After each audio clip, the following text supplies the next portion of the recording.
Hi guys, welcome back to Too Cool for Middle School. Today we're going to be talking about books to read during Asian American Pacific Islander Heritage Month. I put together a collection of books that have helped me personally to increase my education, empathy, and exposure when it comes to Asian American history, Asian history, culture, language, experience, etc. So hopefully a few of these books can help you as well. This list is not comprehensive, it is not complete. There are so many more amazing books out there, and if you have any other recommendations, please leave them below. I also want to address a gaping hole in this list. So the month of May is Asian American Pacific Islander Heritage Month, and I was looking at a post on my friend Liz's Instagram page, Teach and Transform, and she was talking about how people from Southeast Asia, like India, Pakistan, Sri Lanka, etc., are not well represented during this month. And that's a really big conversation that we need to have, and definitely the setting and subjects of books that we need to read. So this particular set of books is very much more focused towards like East Asia, China, Japan, Korea, Cambodia, etc. So I just wanted to acknowledge that I need to do a lot more reading and learning about the experiences of people from Southeast Asia, and that can definitely be a topic for another video. We do have a lot of books to go through here though, so let's get started. I will be linking all of these down below so that you can grab any that you are interested in, or you can just screenshot the titles and take that list to your local bookstore or to your local bookstore's website. I just have one today for the littles. This one is absolutely adorable. It's called Amy Wu and the Perfect Bao. Jensen loves reading this book. He really loves books about food in general. This one is very interactive for him. I think he likes that there are so many hands in the pictures because he tries to do everything with his hands in the same way, and he pretends to touch things and stir things and add ingredients and stuff. So this is about a family making bao, or dumplings, steamed buns, which are delicious. And I definitely want to try the recipe at the back that they provide. All of the art is really cute, and I just think this is a perfect book for your toddlers or for early elementary school students, and it represents food and culture in a really fun way. I have like a really scattered list here that I'm going through. I literally kept waking up last night as I was trying to fall asleep and like coming out here and adding more to my list. Okay, so let's do a couple of books for like upper elementary students. One kind of more recent title that has been really popular in my classroom is Front Desk by Kelly Yang. It's set in like the 90s, and Mia immigrates to the United States with her family and they run a hotel. It's very well written. As you can see, it's been well loved by my students. It's always coming in and out of my library, and just a really great look at identity. Another one that's still in my classroom right now is Farewell to Manzanar. This is one of my favorite books to teach. When I taught 6th grade English, I taught this book as a class novel, and I have a lot of YouTube videos about how I did that if you ever want to check those out. But this is a memoir about a girl who was quite young when she and her family were interned at Manzanar camp, which is in kind of like East Central California. It's not too far from here. For me, teaching in LA, this book is really important because this is our local history. I teach directly across from a racetrack that was used to intern Japanese people before they were taken to the camps. They were kept in these horse stalls, and there are still people today who are young enough to remember these experiences. And I have students who are descendants of people who were interned during this time in the 1940s. So this is really, really important history, and I highly recommend that book. Another one that was recommended to me by Stacy, donut loving teacher, on this same topic is called Sylvia and Aki. She actually gave me a copy from her classroom a couple of years ago, and that one's also in my room right now. And this one is another true story about a Japanese girl and a Mexican girl who were friends during this time, and Aki's family was sent away and interned, and Sylvia's family looked after their property. So this is a really important book about the intersection of two different groups of marginalized people who were looking out for each other at this time, and another great one for kind of like upper elementary students or middle school students. I also recently read Red Scarf Girl, a memoir of the Cultural Revolution, and I know that right now we are talking about like Asian American Pacific Islander Heritage Month, but it's so like desperately important to understand like the experiences and the political structures of the countries where Asian Americans came from. I teach in a district that has a really high Asian American population, and there are historical and political and economic reasons for that. It is not a coincidence, and the parents and the families bring certain ideas and expectations about school with them, and it's just so incredibly important that I'm able to understand at least a fraction of where they are coming from. And anyway, this book is about a girl who was living through the Cultural Revolution during the 1960s in China and how that affected her and her family. And I think this is one that a lot of people use in their classrooms as a whole group novel, and it's just very important to also include a lot of historical knowledge around this memoir about what was going on in China and even in Japan and Korea around this time. So I'm also going to be recommending books that you as a teacher can read just so that you have a little bit more knowledge about, you know, the setting. Because it's not your fault. In America, we are woefully uneducated about anything regarding Asian history. I have a master's degree in history, and I think I made it all the way through without ever taking an Asian history course. My knowledge is so limited, and so that's why I read so much. I have so much catching up to do. It's kind of sad, but anyways, hopefully this will help. So Red Scarf Girl is more of like a middle school book, so moving into kind of middle and high school level books. Another great one is called Never Fall Down. It's also a memoir, but it's technically written by Patricia McCormick. This is the story about a boy in Cambodia who was living there during a civil war and a genocide. I mean, kind of similar to the Cultural Revolution, where anybody with an education was very mistrusted and considered like enemies of the state. I used to work in Long Beach, which has the highest population of Cambodians outside of Cambodia, and again, like if you work in a place like Long Beach, you absolutely need to understand this history. You need to know the context for these families being displaced and being in this situation. So anyway, it is a heartbreaking story. It's very well done, and it's another one that I recommend to my students, and it's a popular one in my library. Another one that's really interesting and probably easier for high school students to work through because it's pretty long is called The Latehomecomer. There's an excerpt from this book in our 8th grade curriculum, so my 8th graders read some of it, and that just kind of got me curious, so I ended up reading the whole book. And actually now I use a different excerpt from the book because the one that they put in our textbook I feel like is one of the more boring parts of the book, and I found a lot more interesting sections, so we still use this book in class. But it's about a Hmong family, and they are an ethnic minority within like China and Vietnam. They have their own language and their own culture, and even among my students who are mostly Asian from like China, Taiwan, Japan, most of them had never heard of the Hmong people. So this is another really interesting book that just like speaks to the incredible diversity of whatever it means to be Asian. And side note, you know, as we talk about these things in my classroom, maybe a year or two ago, I remember a student saying something about like minority representation in the United States. And I was like, well, it's funny that we use the word minority to include Asian people because they outnumber practically everyone. So if we're looking at this from a global perspective, Asians are definitely the majority. And they were like, yeah, why do we always gotta like call ourselves minorities? And so some people prefer the term like members of the global majority, even though in the United States they tend to be like labeled as minority populations. So now we like to use that term, members of the global majority. And I don't think any kid in that class ever referred to themselves as a minority ever again. Another really good book for middle schoolers or high schoolers is called Something in Between by Melissa de la Cruz, and she is a really prolific author, so there are tons of books out there by Melissa de la Cruz. She writes a whole series about like Hamilton and Eliza, but she's also Filipina American, and so she also has a lot of books with the Filipino experience within them. And so Something in Between is a really interesting story about a high school senior who's getting ready to go to college, and she didn't know that she's undocumented. Her parents had kept that information from her just for safety reasons, and so now she's trying to like navigate fulfilling her American dream without legal status. So it's a really interesting one for students, and it just brings up a lot of important questions. I'm also going to recommend all of the Jenny Han books, To All the Boys I Loved Before, and that whole series, and the character in those books is Korean and white, and I really love like just the representation on the covers for one thing, and then also the Netflix adaptations of those books are just super cute. Oh, we have a visitor. What's that? The alien. What does he say? Stranger.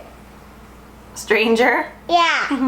What movie is he from? Toy Story 2. Oh yeah. Another YA book I read recently that I really enjoyed is called Frankly in Love by David Yoon. This one's about a Korean American kid, and it's just like so unapologetically from that perspective that it was just so interesting. I learned so much, and it was just so well written. I couldn't put it down. And David Yoon is the husband of Nicola Yoon, who I think wrote like The Sun Is Also a Star. That one's still on my list, so I have a feeling we could include that one in this list because the male protagonist is Korean like her husband, and then the female protagonist is Jamaican like herself. But I haven't gotten a chance to read that one yet, so I'm pretty sure I recommend both the book and the movie, but I will officially once I've actually read and watched it. Okay, I'm sure there are plenty more children's books and young adult books that we could talk about, but I also wanted to give you plenty of adult literature and nonfiction so that you as a teacher or as a parent or just as a adult human can start to kind of like fill the shelves in your mind with reference points for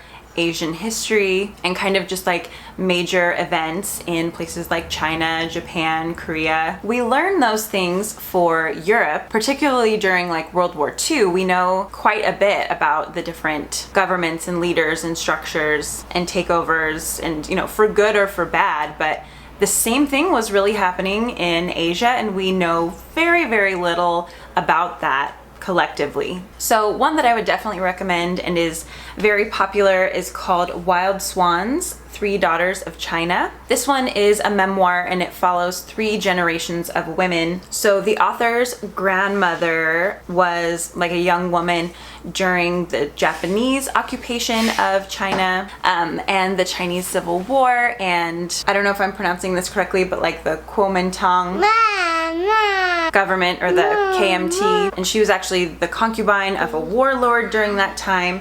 And then her daughter, the author's mother, was a young woman as the communists were taking over during this Chinese Civil War, and I just learned so much on like every page. It's so well researched and well written. I mean, that's why it's so long, because she's got so much to explain. And it's really interesting to just see like the stability that the communists brought to China after the Japanese occupation, and how they did things like they really like eradicated the opium epidemic and venereal diseases, and they tried to put power back in the hands of the peasants. But then we continue and we see after like the Great Leap Forward into the 60s, and the Cultural Revolution was really just Mao completely losing his mind. And even like the Great Leap Forward, where he told his people to like make steel in their backyards, like he really had no idea how to run an economy or run a country this large without just fear and informants. And there's so little joy under his government, just so much fear. And anyway, you see all of that from like a personal perspective. And then the author is probably very similar in age to the author of Red Scarf Girl. They go through a lot of the same things as far as being in like the Red Guard and informing on their teachers and stuff like that. So this one, I feel like, is just like a basic requirement for just understanding modern China. But even this like is definitely not going to be enough. But I think that most Americans and maybe people all over the world outside of Asia could stand to learn a lot from this book and just put things into context. Another nonfiction book that's really, really important for Americans to read is called At America's Gates by Erica Lee, and this is about Chinese immigration during the exclusion era. And we don't have, you know, like months like this, like Asian American History Month, in order to like throw them a bone and like make them feel included and like do little offshoots of history. Like, our immigration policy is incomprehensible without understanding how the Chinese shaped it and influenced it, or at least how it was influenced in reaction and in response to Chinese immigration. Because of Chinese immigration, that's why there is a racial element to our immigration policy. You absolutely cannot study immigration without understanding this history. So this isn't just like a subset of history. This is the main story. And for anybody who teaches like the history of the West, this is what you need to know. And Erica Lee is a really great author. She has a couple of other books that I would like to read. So get all these on your TBR list. Another nonfiction book that I would recommend is The Latinos of Asia, How Filipino Americans Break the Rules of Race. This one I haven't gotten a chance to finish yet, but as you might know from other videos, or if you've ever attended any of my presentations, my favorite way to study history is through anomalies. I love looking at groups of people or individuals who defy the rules that we set up to put people into categories. That's why I love Rothschild Francis so much, but studying Filipino history is a great way to do that as well, because when you're trying to break people up into racial categories or define Asians, Filipinos are always going to make you work a lot harder because they defy so much about how we try to label people and delineate between people. So this is another one I would definitely recommend. This guy teaches at Cal Poly Pomona. He's a local and it's just really interesting. Another nonfiction book I want to recommend is A Different Mirror, A History of Multicultural America by Ronald Takaki. And this one isn't only about Asians or Asian Americans, but this is one of the first like pretty comprehensive multicultural histories of America. And it's no coincidence that it's written by an Asian man who saw his own people's stories, you know, being left out of American history all the time. So this one has kind of become like a classic. This was one that I read during my credential program. I remember I found it on my master teacher's desk and I was like, can I read this? And she's like, yeah, you can have it. And this really informed who I became as a teacher. Great recommendation, especially for people who are in the process of becoming teachers. Okay, let's do a couple of novels because I also feel like beautiful writing and just like bringing us into someone else's story is a really powerful way to learn as well. So one excellent example of this that I read recently is called Little Gods. And everything in this book is kind of like predicated on the massacre in Tiananmen Square, but it hardly talks about the massacre. It jumps around in time a little bit. It jumps around the globe a little bit. It's beautifully written and it really like sparks your curiosity to learn more about the historical context. And I kind of like that it doesn't just like give it to you. So actually after reading this book just recently, that's kind of what like reignited my interest in learning more about Asian history and modern Chinese history in particular. This is another one that's just so absolutely beautiful. It's called If You Leave Me by Crystal Hannah Kim, and it's set during the Korean War, which again, as Americans, we have this really warped kind of strange view of when we spend like 2 days on it in high school history. But this one is so personal and so tragic, and it's about mental health and motherhood and love and loyalty, and it's just gorgeous. Actually, this is one that I would read again. I read it last year, but now I want to read it again.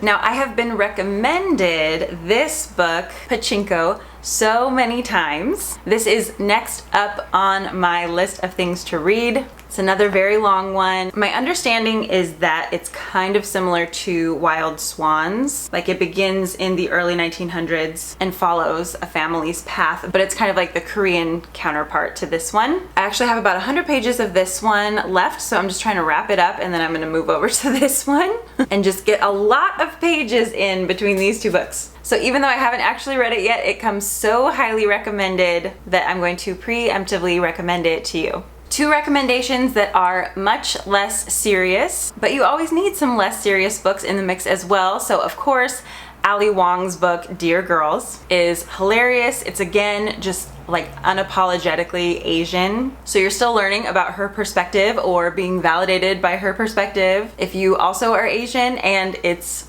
hilarious. And then the Crazy Rich Asian series is another one that was really, really popular recently. It's like a soap opera. They're all ridiculous, but so entertaining, so much fun. I read the entire series and then I watched the movie, which I thought was just so beautiful. Like, it was just very visually pleasing, and it makes you really hungry. You want to go eat street food like immediately. And John Chu, the director, also did In the Heights, which we're just all like waiting like this for. It was supposed to come out like now, I think like in May, but it has been delayed. So we're sad about that. But in the meantime, we are reading, right? We are reading. We have a lot to read. Okay, so 2 recommendations kind of in the social justice, racial justice, spiritual vein are these 2, Beyond Colorblind by Sarah Shin and Raise Your Voice by Kathy Kang. So I've been recommending Beyond Colorblind to people for quite a while. Sarah Shin does work for a Christian organization called InterVarsity, which I was involved in college and I absolutely loved. And I think they do a really good job. And I think they are on the forefront of like racial competence, which is a really low bar, but I feel like they are leaders in that area compared to most of like the evangelical world. So even if you're not like really into church or anything, I think this book would still be really useful for you. You would still find it very interesting. It's kind of along the lines of like I'm Still Here by Austin Channing Brown. And so you want to talk about race, like I need to do another video about this, but those would all be kind of like cultural competency, social justice, racial justice, anti-bias, anti-racism 101 type of books that I would recommend to white people in particular, but really to everyone. So that was a long recommendation, but this one is great. And then I have bought like 6 copies of this and sent it to so many people because I saw Kathy Kang speak at the best conference I've ever gone to. It was all women of color speakers. It was just amazing. It was at Fuller a couple of years ago, and so I bought her book immediately and then of course bought many more. She's Korean American. She is very politically active. She's also very active in the church and just has a lot of wisdom to share with us. She has another book that she wrote before this one that I also really want to get, but she's dispelling stereotypes about like Asian women as needing to be like quiet and subservient and not speak up for themselves, just like in culture in general, but then also like with the specific pressures of the church. Okay, and then lastly, I've got one more that is also on my reading list. It's quite narrow, but I have a feeling it's like very deep and it's gonna take me a long time to get through, so I wanna make sure I can concentrate on it. But I'm so interested in this. It's called From a Liminal Place, an Asian American Theology by Song-Hyun Lee. He's a Princeton seminary theologian who writes about how Asian Americans have this particular lived experience of being able to understand a lot of the characters in the Bible who were also like just on the periphery of the inside group. And this is just right up my alley because I love, you know, reading about the anomalies, and this is a book that could only be written by someone who occupies that space. And this is knowledge that we can only learn from somebody who occupies that space. And that's why it's so important that we have theologians and writers in the church who are not only white men, as they have been for so many years. I said this in another video, but for a while, I just stopped reading any theology books or like Christian books by white men or like by white people in general, and my faith and my compassion and my love for people and love for Jesus has just increased exponentially from these voices, and they're so important. So I know this one's kind of like for specific people who would be interested in this, but yeah, this is one that I can't wait to read. And just for, again, like American people who might not know this, there is a huge Korean Christian population, Korean American and just like South Korean. There are millions of Korean Christians, so we need to be learning theology from them as well. I mean, I obviously didn't always know that. So books are always a great first step. This is how we learn about the world, or at least one way that we learn about the world, and they're just very like transmittable. We can give them to our students, we can give them to a friend, we can give them to a fellow teacher, we can recommend them on Instagram. They're just a great way to obtain knowledge. So before we go, I also want to recommend one last thing, and this is a documentary by two of my friends from church actually. Larissa Lamb is the director, and it's a documentary about her husband's family